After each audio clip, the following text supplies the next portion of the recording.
할렐루야. 아멘. 5월 28일 주일 2부 예배 오신 모든 분들을 예수님의 이름으로 환영하고 축복합니다. 오늘은 성령 강림 주일입니다. 오순절 마가의 다락방에 임하셨던 그 오순절 성령 사건을 기억하고 기념하는 날인데요. 이 시간 그 성령 하나님께서 우리 가운데 이미 충만히 임해 계신 것을 믿습니다. 우리가 그 성령 하나님을 두 팔을 들고 두 손을 들고 환영했으면 좋겠습니다. 우리 가운데 임하셔서 우리의 상처와 아픔과 눈물을 씻겨 주시옵소서. 우리의 가리운 눈과 우리의 다친 마음을 열어주시옵소서. 우리가 그 성령 하나님의 인도하심으로 온전히 하나님을 예배하게 하여 주시옵소서. 우리 그 마음을 가지고 옆 사람과 이렇게 인사하면서 예배 자리로 나아가겠습니다. 성령 충만하십시오. 성령 충만하십시오. 성령 충만하십시오. 성령으로 충만하십시오. 이제 다 같이 자리에서 일어나셔서 우리의 온 몸과 마음과 정성을 다해 하나님을 예배하겠습니다. 진리의 성령이 오시면 그가 너희를 모든 진리 가운데로 인도하시리니 그가 스스로 말하지 않고 오직 들은 것을 말하며 장래의 일을 너희에게 알리시리라. 그가 내 영광을 나타내리니 내 것을 가지고 너희에게 알리시게 했음이라. 하나님은 영이시니 예배하는 자가 영과 진리로 예배할지니라. 아멘.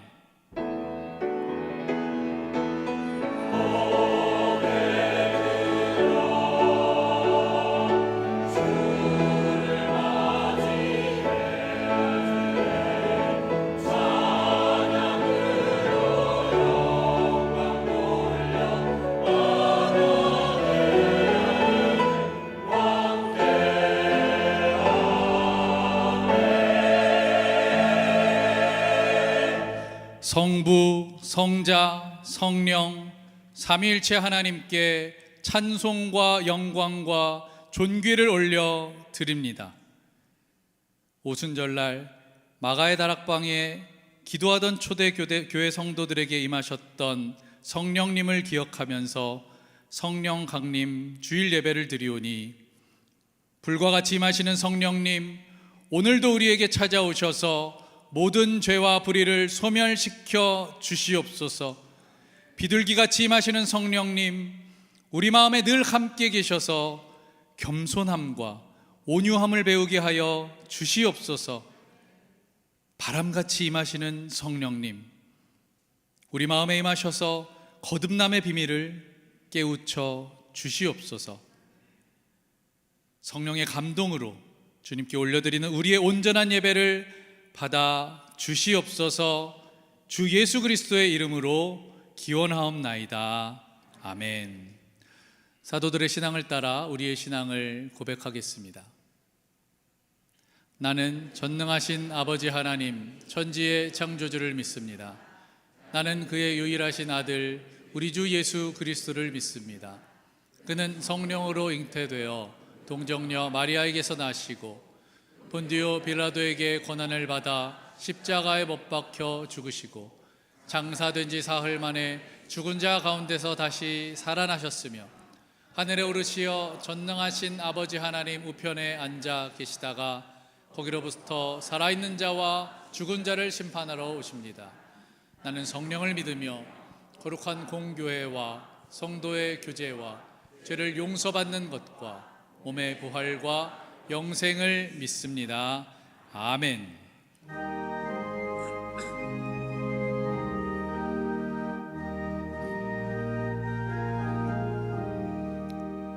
즐겁게 안식할 날, 반갑고 좋은 날, 내 마음을 편케 하니 즐겁고 기쁜 날, 이날에 천하 만민 다 보좌 앞에서 참되신 삼위일체 다 찬송 부르네. 이날에 천하 새 양식 새 양식 내리네 성회로 모이라고 종소리 울리네 복음의 밝은 빛은 온 세상 비치며 또 영생물이 흘러 시원케 하시네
거룩하신 성령이여 거룩하신 성령이여 우리에게 임하소서 성령의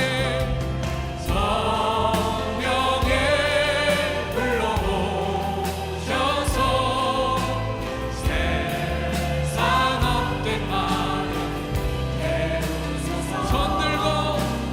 손 들고 주를 말할 때 성령이여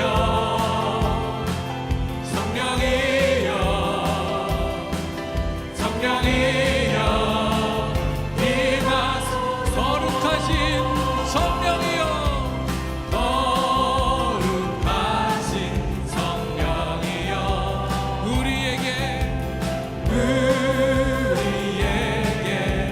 임하소서 성령의 불러오셔서 세상 업된 마음 내으소서 손 들고 주를 말할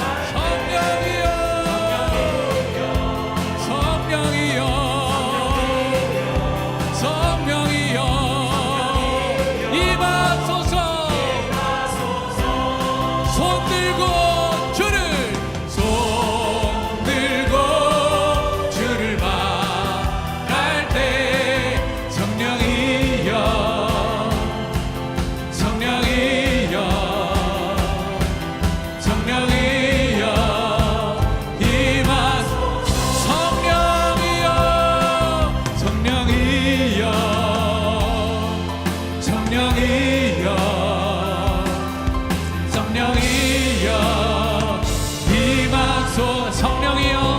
임하소서 성령이여 임하소서 메마른 나의 심령 위에 주님의 은혜에 덤비 내려 나를 벅 적셔주옵소서 주의 권세 주의 능력 지금 이 시간 임하셔서 악한 권세 모두 깨뜨리 주님 나라 영광 할렐루야 예수의 그 피가 내게 승리 주네 구원이 되시네 영광 할렐루야 예수의 이름이 능력 되네 소망이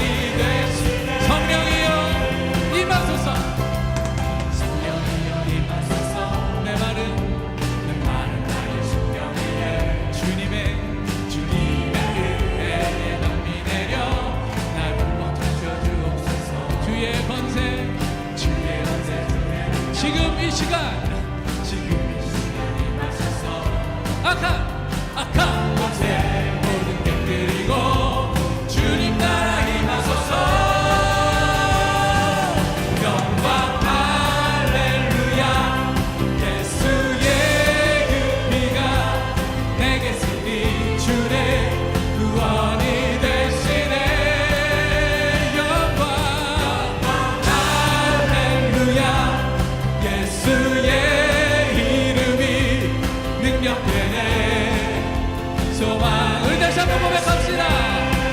영광 영광 할렐루야. 예수의 금비가 내게 승리 주네. 구원이 되시네. 영광 할렐루야. 예수의 이름이 능력되네.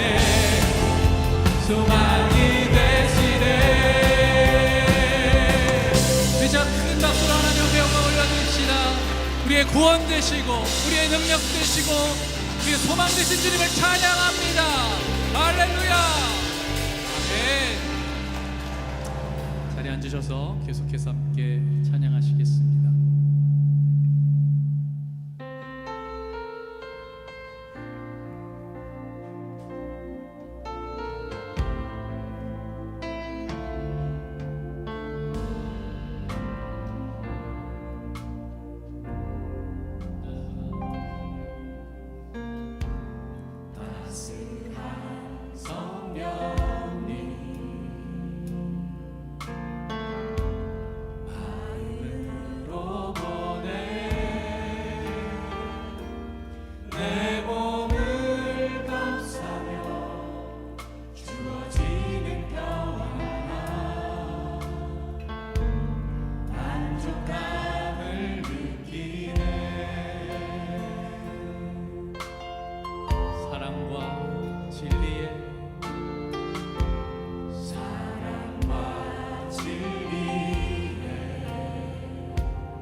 부르신 곳에서 나는 예배하네.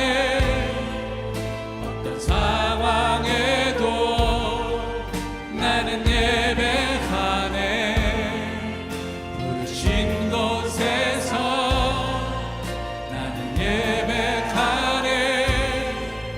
어떤 상황에도 나는 예배하네.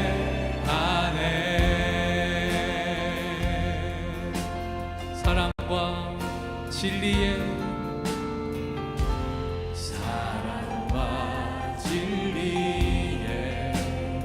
한 줄기 빛 보내. 내 몸을 감싸며 주어지는 평. 그 사랑을 부르신 곳에서 나는 예배하네. 어떤 상황에도 나는 예배하네. 주님만 나는 예배하네. 어떤 상황에도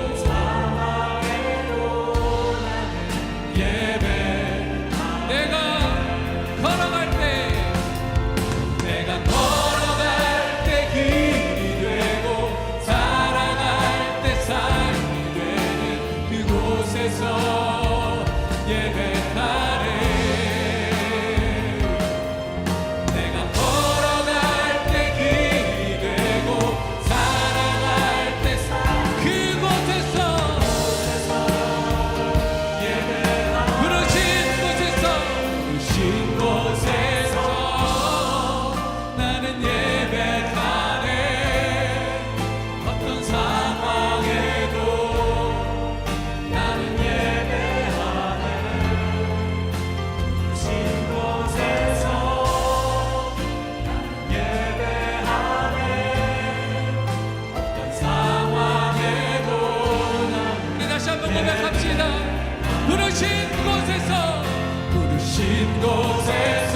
시간 기도할 때에 부르신 그곳에서 하나님을 예배합니다. 어떤 상황에도 주님을 예배합니다. 우리 고백하고 다짐하며 더 깊은 예배 가운데로 나아가시겠습니다.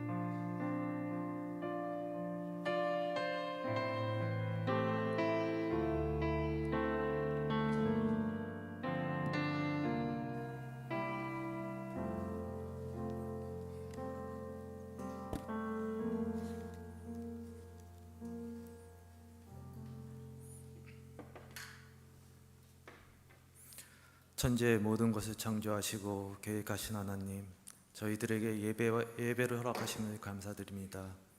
하나님과 동행할 수 있는 성령님을 보내주심을 감사드리고 성령 강림 주일의 예배와 찬양을 받아주시기를 기도합니다. 코비드19에서 완전히 회복되어 지난주일 미시간의 아름다운 계절이 시작되는 5월에 56주년 창립기념 야외 예배를 무사히 마칠 수 있게 해주시면 감사드립니다. 모든 것이 주님의 인도하심이 있었기에 가능한 것임을 저희는 알고 있습니다. 모든 영광을 하나님께 드립니다. 지난 한 주 동안 성령 하나님 대신 교만한 저희 자신이 왕이었음을 고백합니다. 세상 명성과 물질을 사랑했던 저희들을 용서하여 주시옵소서. 저희는 목이 곧은 백성으로 하나님의 은혜와 능력을 잊고 보잘것없는 인간의 능력을 믿는 삶을 살았습니다. 이 모든 것이 우리 안에 계신 성령 하나님을 왕으로 보시지 않고 자신이 왕이 되어 본인의 능력을 더 믿는 교만에서 시작되었음을 고백합니다. 기도와 성경 말씀을 통해 교만 대신 성령 하나님과 동행하는 저희들이 되도록 지켜주시기를 기도드립니다. 오늘 하나님 말씀을 전하시는 주광욱 목사님에게 성령 하나님이 함께 하셔서 말씀 한 구절 한 구절이 저희들에게 폐부를 찌르는 말씀이 될 수 있도록 기도드립니다. 암투병 중인 성도님, 수술 후 회복 중인 성도님들이 있습니다. 그들의 빠른 완쾌를 위해서 기도드립니다. 시애틀 지구촌교회 부흥 집회에서 김혜길 담임 목사님께 성령님이 함께하여 그곳에 하나님의 은혜가 넘쳐나는 말씀의 힘이 나타나게 하여 주시고 계획하신 여정을 무사히 마치시고 안전하게 돌아오시길 기도드립니다.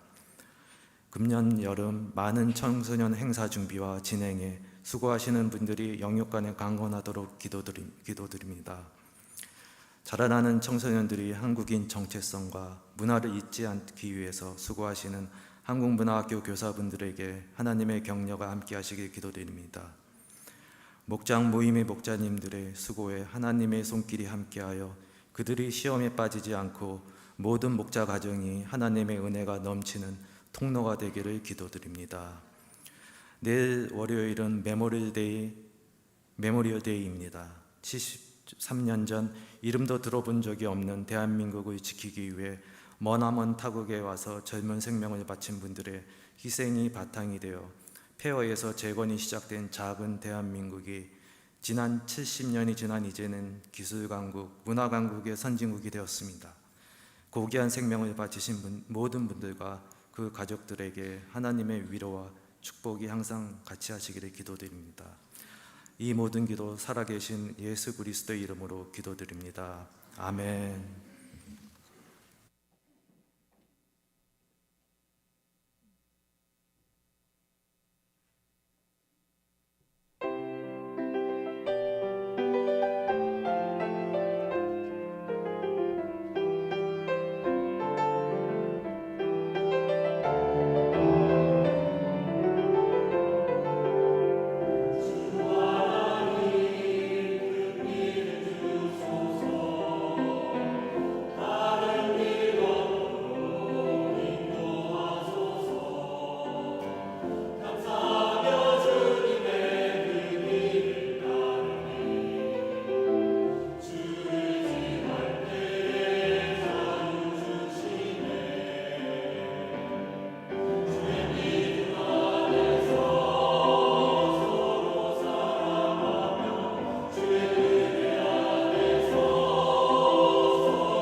디트로이트 한인연합 장로교회 예배에 오신 여러분들을 주님의 이름으로 환영합니다.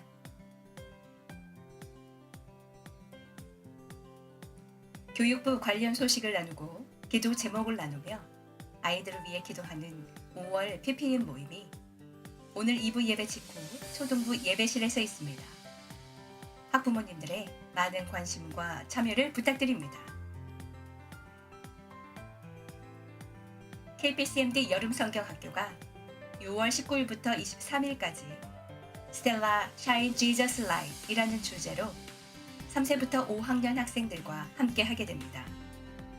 등록은 주보와 전교인 이메일을 참고해 주시고 문의사항은 문정현 목사님과 이재선 전도사님께 연락해 주시기 바랍니다. 또한 섬김과 봉사로 VBS를 지켜낼 많은 봉사자들과 주님을 향해 발걸음하는 VBS 참가자들이 사랑과 은혜로 좋은 시간 보낼 수 있도록 많은 분들의 후원과 기도를 부탁드립니다.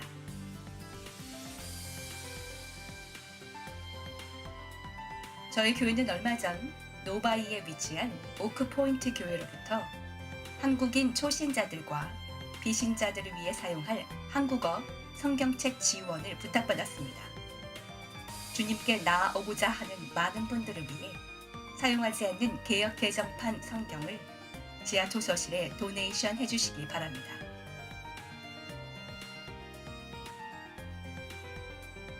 KPCMD에서는 미국 내 재학 혹은 입학 예정인 대학생들에게 장학금을 지원하고 있습니다.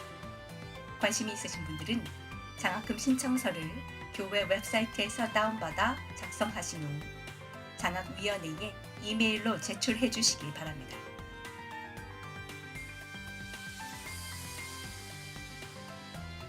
(6월부터는) 매주 토요일 새벽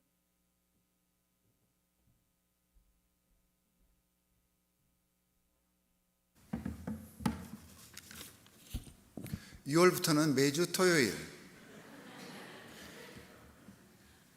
김혜길 목사님께서 데살로니가 전후서 강해를 이끌어 가십니다. 그래서 많이들 토요 새벽 예배에 참석해 주십시오가 마지막 광고 내용이었습니다. 제가 조금 더 잘했죠.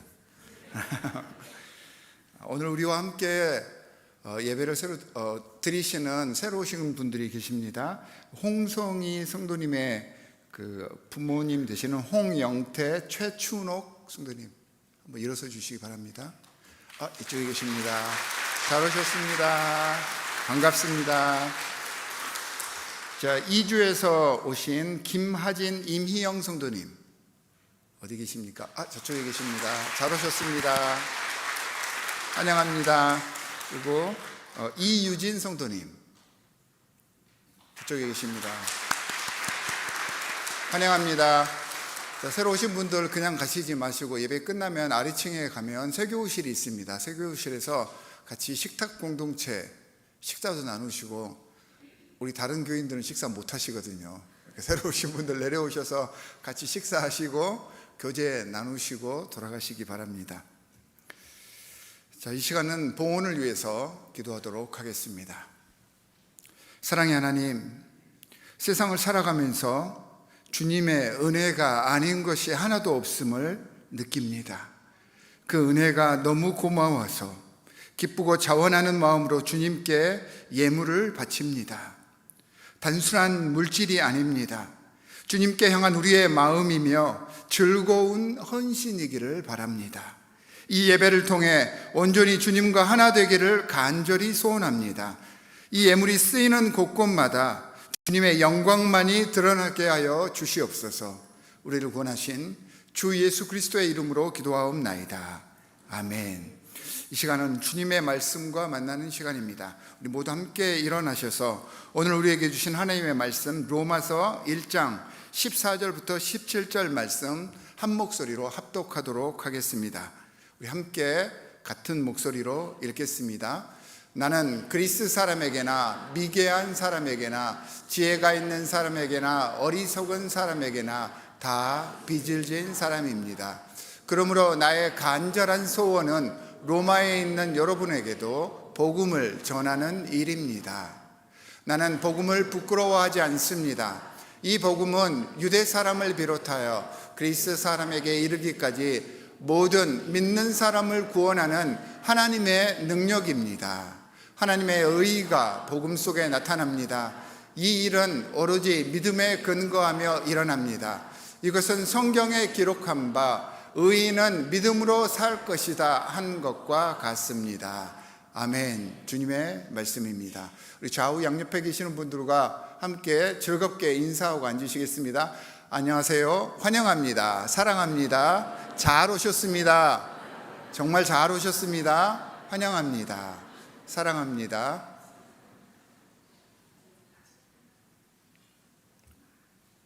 오늘은 종교개혁 주일이자 성령 강림 주일이기도 합니다. 이런 뜻깊은 주일을 맞이해서 우리가 이미 알고 있었던 우리 신앙적인 개념들이 있는데 이 신앙적인 개념들을 조금 더 잘 정리해서 신앙의 기초를 세워가기 위한 새로운 혁신의 시간, 개혁의 시간이 오늘 이 시간이 될 수 있기를 간절히 바랍니다. 제가 지금 제자훈련에서 로마서 강해를 이끌고 있는데요, 거기서 많은 은혜와 감동을 받고 있습니다. 여기서 나눈 감동을 오늘 말씀을 통해 여러분들과 함께 나눠보려고 합니다. 여러분, 보통 우리가 로마서의 주제가 뭐냐라고 물어보면 대부분 사람들이, 성경을 조금 아시는 분들은 이신칭의입니다. 그러니까 믿음으로 말미암아 의에 이르고 구원에 이르는 것입니다. 이렇게들 이야기들을 하십니다. 근데 사실 이건 로마서의 주제가 아닙니다. 로마서의 진짜 주제는 예수 그리스도께서 복음이십니다. 이게 로마서의 주제입니다. 자, 이신칭의라고 하는 이 개념은 예수님께서 복음이십니다. 이걸 설명하기 위한 보조적이고 도구적인 그러한 개념입니다. 그런데 이 도구가, 보조적인 개념이 주제가 되어버리면 전체적으로 모든 신앙적인 개념들이 조금씩 틀어져 버리는 것입니다.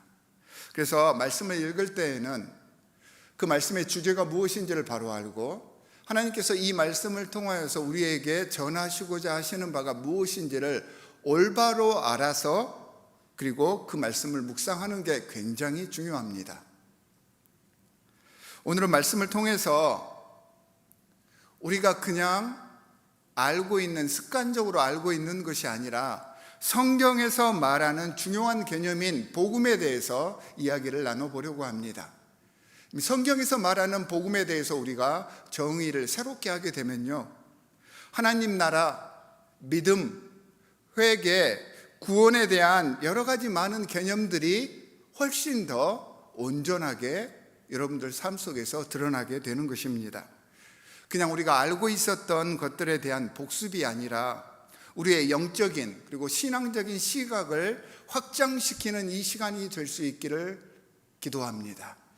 성령 하나님께서 이 시간 지혜를 통하여서 우리가 가지고 있던 영적인 지경을 넓혀주실 거라 저는 확신합니다.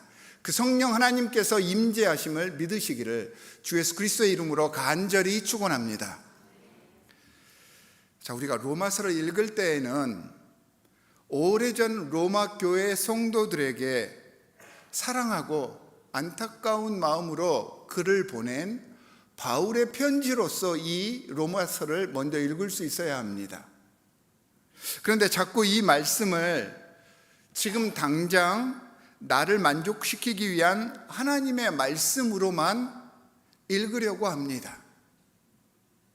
현대 성도들이 성경을 읽으면서 주목하는 것은, 자, 로마서를 읽을 때 당시 로마 교회 상황 속에서 이 서신을 쓰는 바울의 마음, 바울의 영성, 바울의 신학, 그 하나님의 의도, 이걸 보기보다는 바울의 말에 나타난 문자적인 내용을 통해서 지금 당장 나에게 필요한, 그러니까 문제를 해결할 하나님의 말씀으로만 말씀을 해석하려 한다는 것입니다.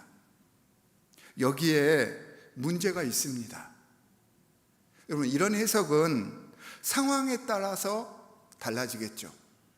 내가 처해 있는 상황이 달라지면 그 말씀의 해석도 달라져 버리는 것입니다. 이런 해석은 전적으로 내 마음대로식 해석이 되어버립니다.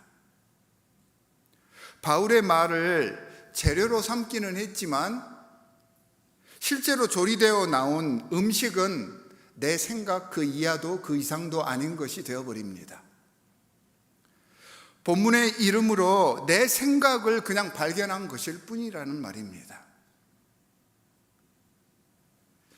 이걸 요즘에 해석학적 우상숭배 이렇게 이야기를 합니다. 한번 같이 읽어보겠습니다. 시작. 해석학적 우상숭배. 왠지 그럴듯해 보이는 말씀이죠. 텀이죠. 잘 몰라도 별것 없지만 이런 단어 한 번씩 쓰면 왠지 있어 보이잖아요. 그래서 한번 넣어봤습니다.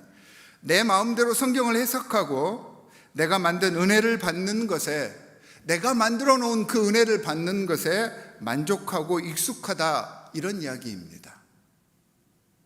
진짜 하나님의 음성 듣기를 원한다면 우선 이 로마서를 읽을 때에는 바울이 쓴 이 편지 속에 담긴 바울의 진심을 깨우칠 수 있어야 합니다. 바울의 신학적인 사상과 지금 이 상황 속에서 전달되어지고 있는 본 뜻을 이해하려고 노력을 해야 하는 것입니다. 그래야 말씀과의 만남이다 라는 말을 할 수가 있는 것이죠. 본문이 애초에 의미했던 바를 발견하거나 찾지 못한다면 그 본문이 지금 나에게 의미하는 바를 절대 찾을 수가 없습니다. 말할 수도 없는 것입니다. 여러분, 제가 무슨 말씀을 드리는지 이해가 되십니까? 안 되시는가 보는데 이해하시기 바랍니다. 자, 로마서의 주제가 예수 그리스도의 복음이라고 했잖아요. 그렇다면 로마서에서 바울이 말하는 그 복음이 무엇일지 우리는 이해할 수 있어야 합니다. 내 마음대로 복음을 생각하는 것이 아니라 바울이 말하는 복음이 무엇이고 성경이 말하는 복음이 무엇인지를 먼저 알자는 것입니다. 자, 복음 하면 헬라어로는 요앙겔리온이라고 이야기를 하죠. 복음이 뭡니까? 복된 소식, 좋은 소식이죠. 근데 이게 중요한 게 아니라 그러면 복된 소식 그 컨텐츠, 내용이 무엇인가가 중요합니다. 보통 여러분들 스스로 여러분들에게 질문을 해보십시오. 복음이 뭔가?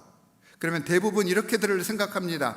대부분 신앙인들이 이렇게 생각합니다. 예수께서 우리를 위해서 십자가에서 죽으시고 예수님의 죽으심으로 우리가 죄를 사함을 받아서 우리가 구원받은 사건, 이렇게 대부분 복음들을 생각하십니다. 즉 복음하면 십자가의 속죄 사역으로 구원받았다, 이것을 떠올린다는 말입니다. 물론 십자가의 속죄 사역이 복음 내용에서 매우 중요한 부분을 차지하고 있는 것은 사실입니다. 그런데요, 이 십자가의 속죄 사역이 복음 전체를 커버하는 개념이 아닙니다. 복음을 표현하는 여러 중요한 요소 중에 하나라는 것이죠. 그런데 우리는 이 부분을 전체로 알고 있습니다. 부분을 전체라고 생각해 버리니까 문제가 발생하겠죠. 그렇게 생각하니까 교회 밖의 사람들이 복음이 이상하다라고 생각을 하는 것입니다.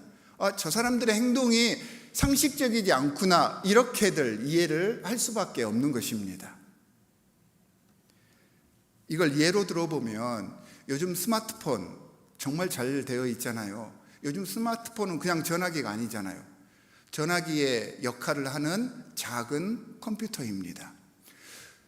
내가 정말 사랑하는 사람이 있어서 이 사랑하는 사람이 전화도 하고 그리고 여러 가지 많은 정보도 검색해보고 또 문서도 작성하고 세상 일도 조금 알게 하기 위해서 지금 나와 있는 가장 비싼 최고급 사양을 가진 스마트폰을 사서 선물로 줬습니다. 근데 이 사랑하는 사람이 이 스마트폰을 받고 전화 거는 거에만 사용을 합니다. 다른 것을 사용하려고 하지 않습니다. 그러면서 스마트폰은 그냥 전화기야, 이렇게 이야기를 해버리면 선물 준 사람은 얼마나 답답하겠습니까? 스마트폰 만든 회사는 또 얼마나 깝깝하겠습니까? 복음을 십자가의 속죄 사역으로만 이해하는 것이 이 스마트폰을 2G폰으로만 사용하는 것과 같습니다. 이런 사람들에게는요, 그냥 투지폰을 선물하면 되는 것입니다. 스마트폰이 필요가 없는 것이죠. 15절에서 바울은 자신의 소망이 복음을 전하는 일입니다 라고 선언합니다. 그렇다면 바울이 말하는 복음이 무엇일까요? 바울의 복음이 그냥 하늘에서 뚝 떨어진 것일까요? 자기가 혼자 그냥 만들어 놓은 그런 개념일까요? 그렇지 않습니다. 바울의 복음은 신약과 구약에서 나와 있는 복음의 내용을 발전시킨 것입니다.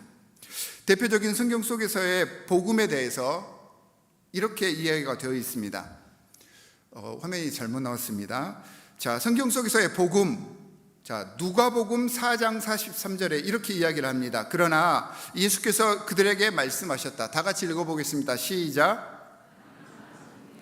그들에게 말씀하셨다. 나는 다른 동네에서도 하나님 나라의 복음을 전해야 한다. 나는 이 일을 위하여 보내심을 받았기 때문이다. 자, 복음이 하나님 나라라고 이야기를 합니다. 자, 마태복음 24장 14절 말씀 한번 읽어보겠습니다. 시작. 하늘나라의 복음이 온 세상에 전파되어서 모든 민족에게 증언될 것이다. 그때야 끝이 올 것이다. 하늘나라의 복음이 복음이다 라고 이야기를 하고 있죠.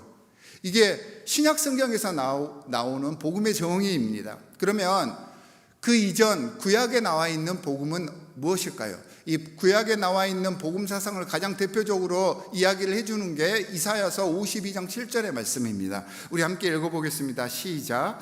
놀랍고도 반가워라. 희소식을 전하려고 산을 넘어 달려오는 저 발이여.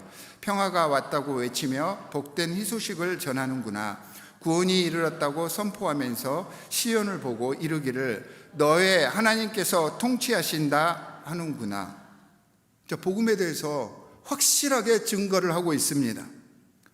그러면서 로마서 1장 2절에서 다 같이 읽어보겠습니다. 시작. 이 복음은 하나님께서 예언자들을 통하여 성경에 미리 약속하신 것으로 그 복음을 바울이 증거한다라고 말을 했습니다. 바울과 성경이 반복적으로 지속적으로 말하는 복음의 내용은요, 하나님이 통치하신다. 하나님의 나라가 이 땅에 임하였다. 이게 복음입니다. 성경에서 말하는 복음이 이건, 특히 이사야서에서는 이제 이스라엘 백성들이 포로로 끌려갔잖아요. 바벨론의 속국이 되어서 바벨론의 신의 통치 아래에 있었는데, 그게 아니라 이제는 이스라엘의 신이신 여호와 하나님의 통치가 앞으로 펼쳐질 것이다. 이게 복음인 것입니다. 하나님이 통치하신다는 것, 이게 복된 소식입니다. 자, 여기서 중요한 개념이 바로 하나님 나라이겠죠. 하나님 나라가 한자로는 뭘까요? 천국이죠.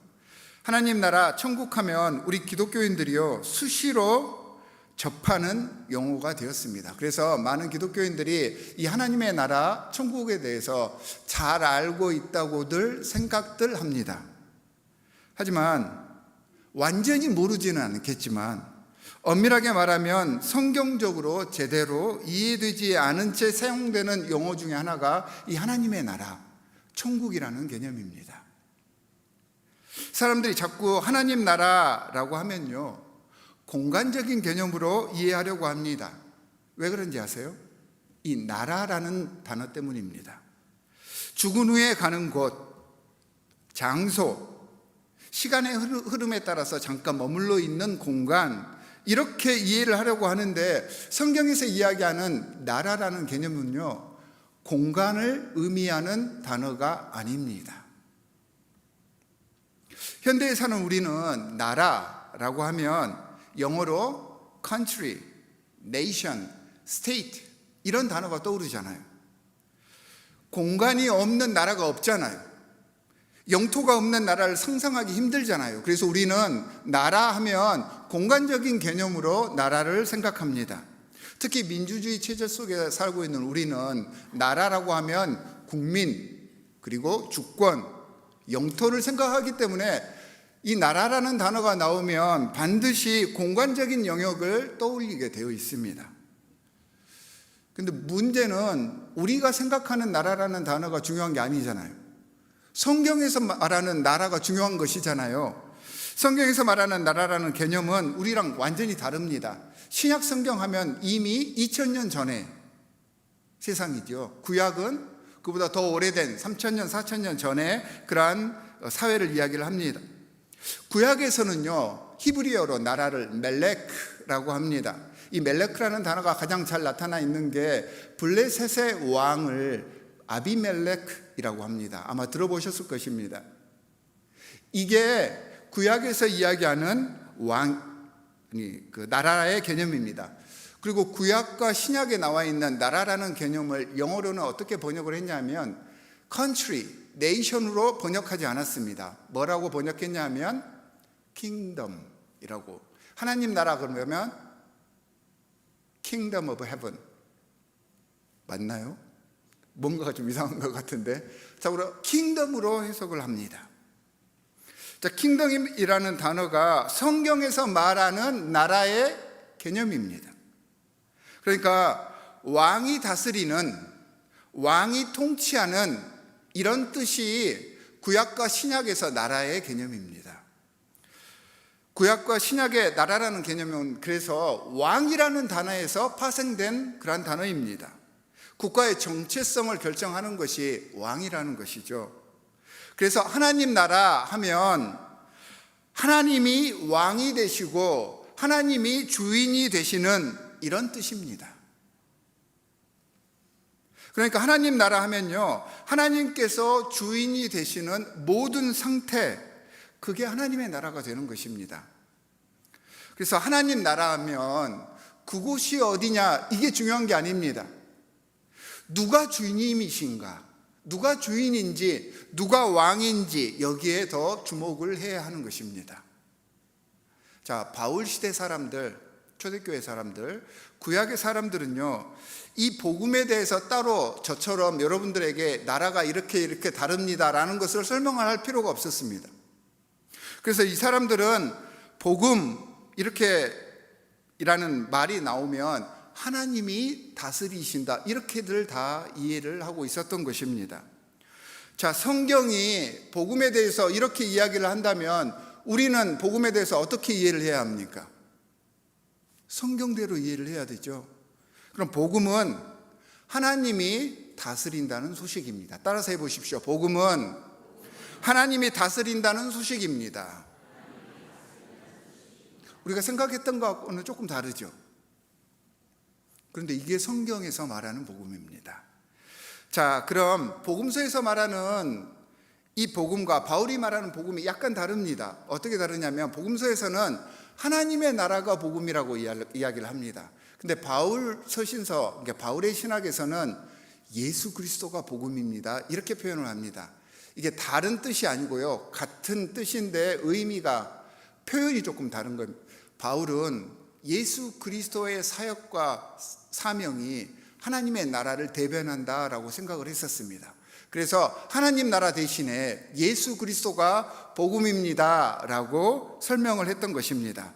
그러니까 예수 그리스도의 공생애의 모든 삶, 우리와 공감해 주셨던 그 예수 그리스도, 그리고 십자가 상 위에서 우리를 위하여서, 우리의 죄를 위하여서 피를 흘리고 죽으셨던 십자가에서의 죽음, 또한 여기서 죽음을 극복하시고 다시 부활하심으로 우리를 의롭게 하신 이 모든 사역이 하나님의 나라를 보여주고 있다, 이렇게 이야기를 했던 것입니다. 그래서 바울의 복음에는 예수 그리스도의 전체적인 삶이 다 포함되어 있어야 합니다.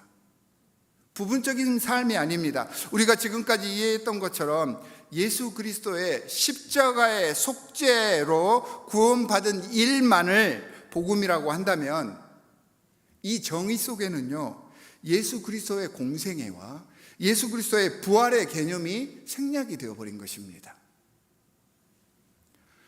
복음을 이처럼 십자가 속죄의 사건으로만 이해하다 보니까 믿음이 그냥 추상적이고 우리가 믿는 행위로만 받아들여지는 것입니다. 여러분, 값싼 복음, 값싼 은혜라는 말 들어보셨죠? 왜 값싼 것이 되냐면 온전한 물건이 있는데 여기서 중요한 부품들이 빠져버리면 가격이 뚝 떨어져 버리잖아요. 중요한 요소들이 빠져버리면 온전하지 않은 복음이 된다는 것입니다. 그래서 값싼 복음이라는 말을 하는 것입니다.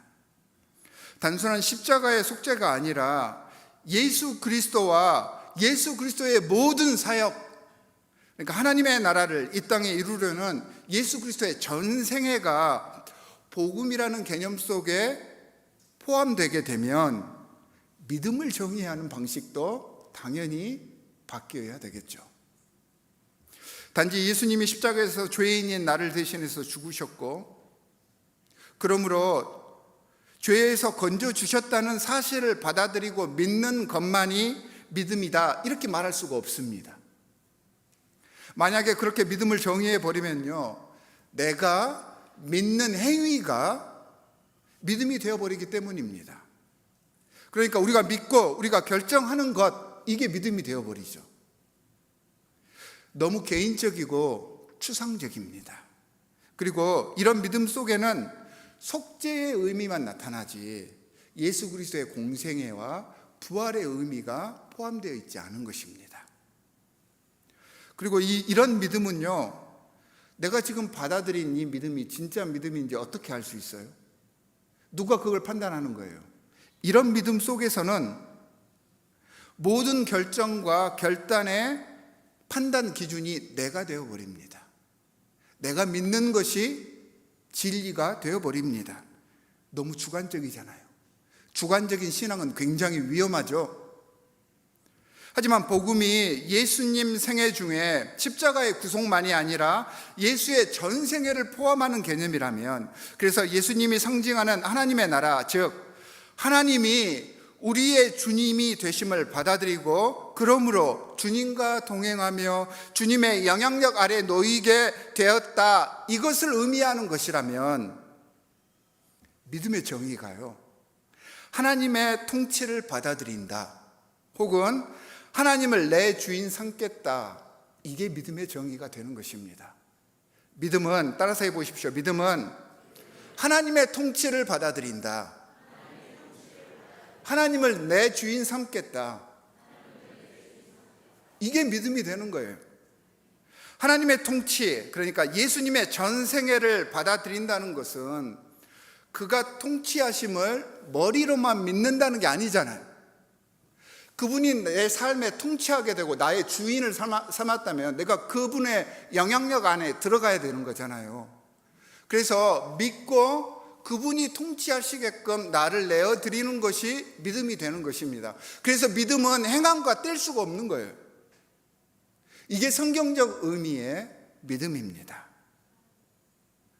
자, 믿음을 이렇게 정의를 하게 되면 회개의 개념도 달라집니다. 제가 믿음이 뭐라고 그랬어요? 하나님을 내 주인 삼는 거라고 했잖아요. 자, 내 신앙 속에서 하나님을 내 주인 삼기 위해서는 지금까지 내 주인 삼았던 하나님 아닌 무엇인가가 있을 거 아니에요. 그 하나님 아닌 그 무엇인가, 나의 삶의 주인이 되는 그걸 배제해야 되고 내려놓아야 되는데 그게 회개입니다. 그러니까 내 삶의 주인을 바꾸는 것이 회개입니다. 따라서 해 주십시오. 회개는 내 삶의 주인을 바꾸는 것입니다. 이게 회개입니다. 그러니까 죄의 지배에서 벗어나서 돌이켜서 그냥 잘못했습니다, 용서해 주십시오, 이게 회개가 아니고요, 삶의 주인을 바꾸는 것입니다. 개념이 훨씬 더 커진 겁니다. 그래서 세례 요한이 뭐라고 했어요? 회개하라, 하나님의 나라가, 천국이 가까웠다. 그 말이 뭐냐 하면 네 삶의 주인 된 것들을 다 내려놓아라. 왜냐하면 하나님이 통치하시는 그 나라가 임하기 때문에 하나님이 주인이 되게 하시기 위함이다, 이런 뜻이에요. 그 당시 사람들은 다 그렇게 이해를 했는데 우리는 다르게 이해를 한 거죠. 신앙의 개념들이 이렇게 달라지는 것입니다. 복음의 정의가 달라지니까. 여러분, 바울이 말하는 복음이 이처럼 하나님 나라, 예수 그리스도를 말하는 것이라면 당연히 구원에 대한 생각도 달라지겠죠. 단지 죄에서 벗어나는 것이 구원이 아닙니다. 이 땅에서 저쪽에 있는 천국에 가는 것이 구원이 아닙니다. 하나님과 관계 안에 들어가는 것이 구원입니다. 따라해 보시기 바랍니다. 구원은 하나님과 관계 안에 들어가는 것입니다. 로마서를 비롯한 바울의 모든 서신서에서 바울은 구원이 이거라고 설명을 하고 있습니다.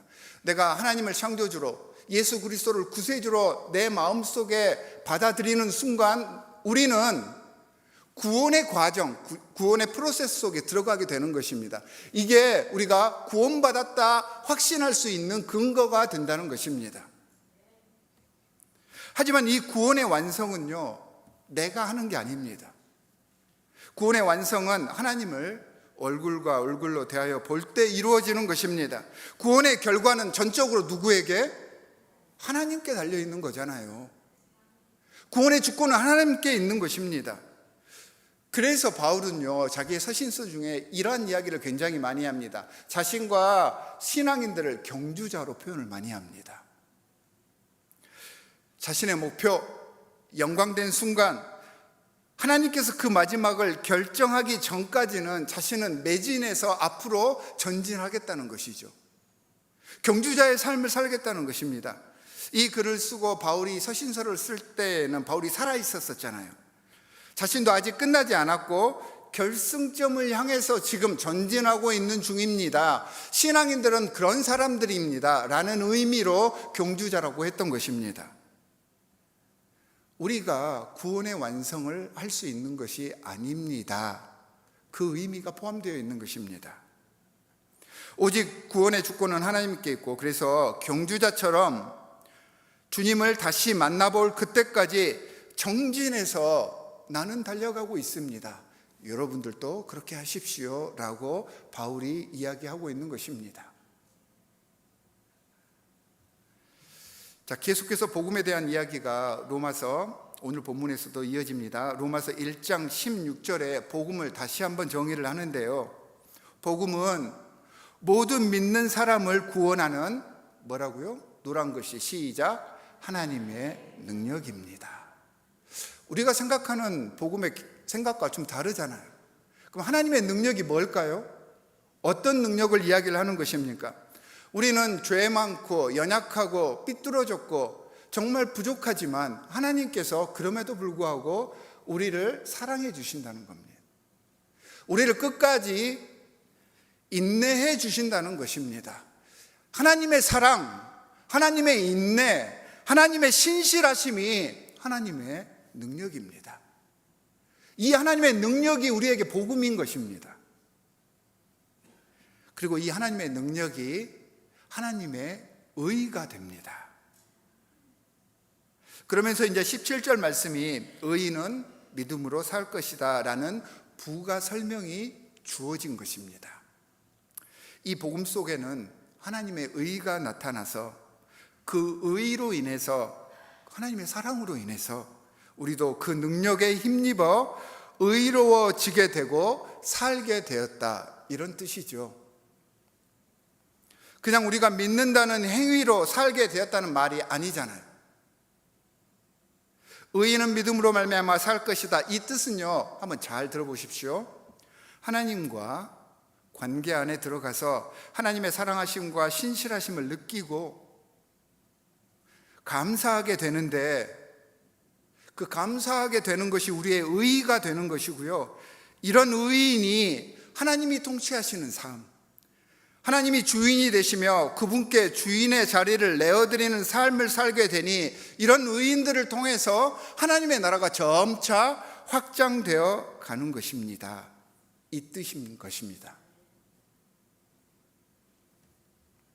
그래서 여러분들 성경을 읽다가 믿음으로 말미암아 그런 말씀이 나오잖아요. 그러면 내 믿음, 내 인식으로 말미암아, 이런 뜻이 아니고요, 따라서 해보십시오. 나를 믿게 하신 하나님의 사랑과 배려로 말미암아. 믿음으로 말미암아의 원래 뜻이 이거예요. 기독교 신앙에서는 이 사실을 받아들이는 게 굉장히 중요합니다. 그래야 신앙의 한 단계 성장이 오는 것입니다. 비록 부족한데도 하나님의 은혜로 내가 믿게 되었다는 그 사실, 이게 축복인 것입니다. 이게 선물입니다. 그런데 많은 신앙인들이 이 사실을 자꾸 잊어버리고요, 자기 믿음에 대해서 보상을 받으려고 합니다. 믿어서 신앙생활하게 된 것이 은혜라고 했잖아요. 믿으니까 자연스럽게 선교활동을 하게 되는 것이고 선행을 행하고 예수 그리스도처럼 사라진 것인데, 여기에 대해서 보상을 받으려고 한다는 것이죠. 이미 은혜의 보상을 받아놓고서 이 보상에 또 다른 보상을 받으려고 한다는 것입니다. 그러면서 보상이 없으면 섭섭해하고요, 심지어는 화를 내서 돌아서 버리는 사람들도 생깁니다. 믿는 사람들이 세상 속에서 이유 없이 박해받는 것을 보고, 선교사님들이 선교지에서 순교당하는 모습을 보고, 악이 판치는 세상의 모습을 보고 하나님이 어디 있냐고 따지려고 듭니다.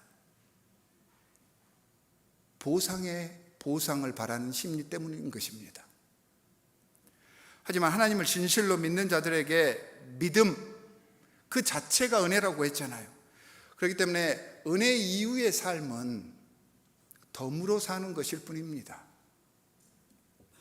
신앙생활하며 세상을 살아가며 겪는 모든 환난과 적대감과 슬픔과 불편함을 감내할 수 있는 것은요, 우리가 순교지에 가서도 담대히 순교할 수 있는 것은 내 믿음에 대한 미래의 보상 때문이 아닙니다.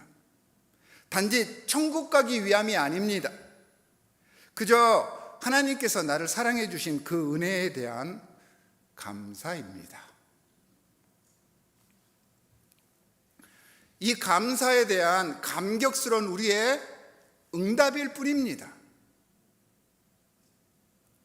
자, 이 복음 전도자이자 복음의 혜택을 받는 사람으로서의 심정을 가장 잘 표현한 단어가 14절에 나옵니다. 우리 함께 읽어보겠습니다. 시작. 나는 그리스 사람에게나 미개한 사람에게나 지혜가 있는 사람에게나 어리석은 사람에게나 다 빚을 진 사람입니다. 빚진 자. 이 빚진 자라는 표현은 정말 의미심장한 표현입니다. 죄를 지어 고통받고 죽음의 세력에 지배되어서 살아야 하며 고통스러워해야만 하는데, 내 주인 되시는 예수 그리스도의 사랑과 헌신과 희생으로 내 죄의 문제가 해결되고 아무런 공로 없이 주님과 관계 속에 들어갈 수 있게 되었는데, 그래서 바울은 나는 빚진 자입니다 라고 고백했던 것입니다. 하나님이 내 주인이 되시니, 하나님의 나라가 내 삶 속에 펼쳐지니 우리가 빚진 자임이 보이기 시작하는 것입니다. 내 속에 성령님께서 임하여 주시니 속이 바뀌니까 내가 빚진 자라는 것을 느끼게 됩니다. 그래서 우리는 조국의 빚진 자입니다 라고 이야기할 수 있는 것입니다. 우리 교회에 빚진 사람들입니다. 내 가족들에게 빚진 사람입니다. 눈을 들어 주위를 살펴봐도 많은 것들에 나는 그냥 빚을 진 사람입니다. 이렇게 이야기를 하는 것입니다. 소리를 듣고 밖에 나가서 속에서 하나님의 능력이 나타나는 것입니다. 그리고 우리가 하나님의 그 의의를 증거하게 되며 더 큰 사랑과 하나님의 더 큰 보호하심과 은총 속에 거할 수 있게 되는 것입니다. 하나님께서 우리를 복음 증거자 삼으신 이유입니다. 사랑하는 성도 여러분, 하나님의 나라가 우리 삶에 임하신다는 복음의 내용을 바로 알고 그 속에서 나타나는 하나님의 능력, 평강과 사랑을 실천하여서 내가 서 있는 이곳에서부터 하나님의 나라, 천국을 이루어 가시는 하나님의 귀한 자녀들이 되시기를 바랍니다. 복음에 대해서 우리가요, 오늘 말씀처럼 성경에 의거한 대로 온전히 이해하게 되었을 때 믿음에 대해서, 회개에 대해서, 하나님 나라와 구원의 개념이 내 신앙 속에서 온전하게 드러날 수 있게 되는 것이고요, 우리가 얼마나 큰 빚진 자임을 깨닫게 되는 것입니다. 나를 주님의 사랑과 은혜의 빚진 자로 여겨서 그 은혜와 사랑을 함께 나누며 이를 위해서 감사할 줄 알며 겸손할 줄 아는 참 그리스도인으로서 매 순간 성장해가는 하나님의 백성들이 되시기를 주 예수 그리스도의 이름으로 간절히 축원합니다. 함께 기도하겠습니다. 하나님 감사합니다. 말씀을 통해 우리에게 이르신 복음의 온전한 의미를 깨달아 주님께서 기뻐하시는 참다운 하나님 자녀의 삶을 살겠습니다. 지혜의 성령을 통해 우리의 부족한 점들을 채워주시고 우리를 사랑하시는 하나님의 귀한 능력이 우리 삶을 통해 흘러넘쳐 우리를 통해 하나님의 나라가 세상 속에 확장될 수 있게 우리를 주님 나라 건설의 사도로 도구로 삼아 주시옵소서. 우리를 구원하신 주 예수 그리스도의 이름으로 기도하옵나이다. 아멘.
예수 하나님의 사랑 예수 하나님의 사랑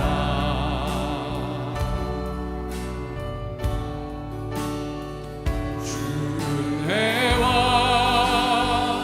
말씀으로 나타나네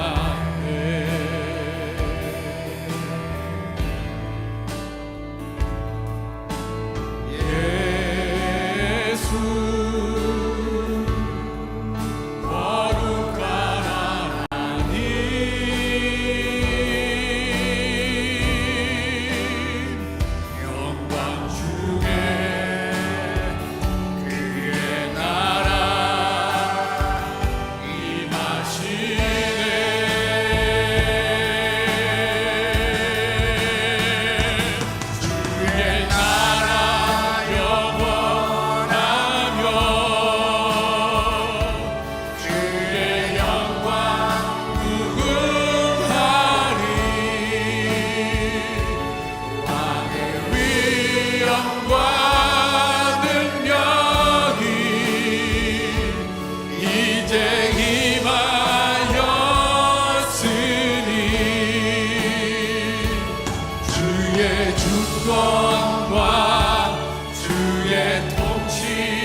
예수 예수 하나님의